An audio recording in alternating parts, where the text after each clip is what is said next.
Sir பெரிய நடிகர்கள் அப்படின்னு சொல்லி ரஜினி சாரோட இது இருந்தது, அஜித் சாரோட இருந்தது, விஜய் சாரோட பேரை காணோம். அப்புறம் பார்த்தா விஷால் உள்ள இருக்காரு.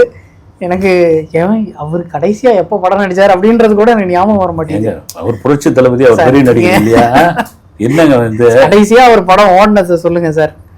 அவர் கடைசி படமா இது ஓடி இருக்கு அப்படின்றத நம்ம எதை சொல்ல வேண்டியதா? நீங்க ரைட், அவங்க இருக்கவே தானே வந்து போட்டிருக்காங்க பேரை வந்து.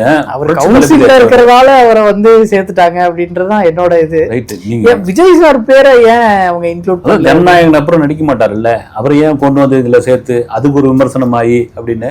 ஆனா நீங்க சொல்ற மாதிரி கமல் எல்லாம் சேர்க்க காணுங்க.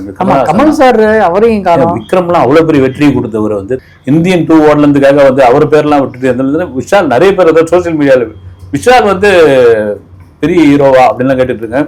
இன்னொரு முக்கியமான ஒரு விஷயம் சைமன் வந்து இப்போ இந்த போட்டு தீர்மானம் போட்டுக்கலாம் லாபத்தில் பங்குன்னு அது ஆக்சுவலாக நடைமுறைப்படுத்தி இருக்கிறது வந்து விஷால் தான். மகுடம்னு ஒரு படம் ஷூட்டிங் போயிட்டு இருக்கு இல்லைங்களா, அந்த படத்துக்கு வந்து சௌத்ரி தான் ப்ரொடியூசர். சூப்பர் குட் ஃபிலிம்ஸ் ரொம்ப காலம் படம் எடுக்காம இருக்கிறது. இதெல்லாம் தியேட்டரிக்கலாக வர லாபங்கள் இருக்கு இல்லைங்களா, அது மொத்தம் விஷாலுக்கு சம்பளத்துக்கு பதில்.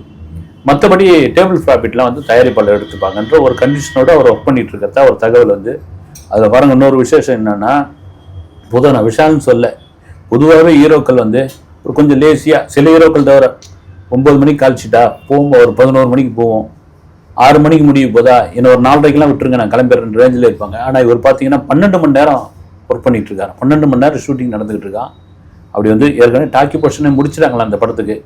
அப்படி இருக்கும்போது அவர் பெரிய ஹீரோ தானே வந்து. நீங்கள் பெரிய ஹீரோன்னு கிண்டல் பண்ணுறீங்க.